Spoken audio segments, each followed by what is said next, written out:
Well, Donald Trump was again the biggest story in the world today, and the American media circus rolled on after the former president fronted that New York court on charges related to that hush money paid to porn star Stormy Daniels. Take a look at this gem, though, from news outlet MSNBC, refusing to broadcast Trump's post-indictment address from Florida. So far, he's just giving his normal list of grievances. We don't consider that necessarily newsworthy, and there's a cost to us as a news organization of knowingly broadcasting untrue things. So our deal with you is that we will monitor these remarks. If he does say anything newsworthy, we will turn them around and report on that right away. But for now, just know that it's happening and we're not taking it. That never stopped them broadcasting all the Russian collusion nonsense. They didn't mind broadcasting knowingly untrue stuff then. Hopefully the viewers just flicked over to Fox anyway. I spoke again with Kristin Tate, starting with that Manhattan courtroom where there were no real surprises. That's right. And the indictment was released. It's a farce. I read the whole thing, Chris.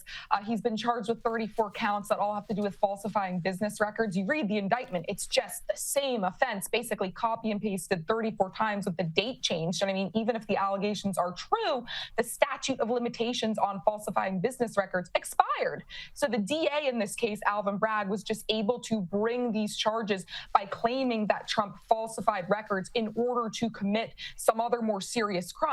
Well, what's that other more serious crime? We don't know because there's no other crime listed in the indictment.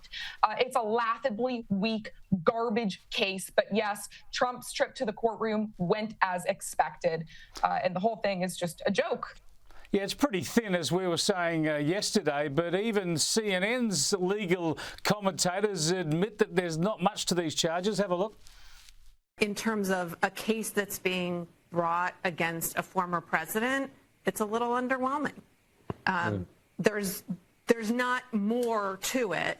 There's not more violations, tax violations. There's not an incredible new set of facts that we didn't know about publicly. It's really the facts of this case as they have existed for basically almost 7 years. Yeah, the thing is, there's not much there, and it's going to take months, if not years, to play out. And some commentators, the anti-Trump commentators, are saying, oh, what about the other charges? But most of these other investigations don't amount to a hill of beans either.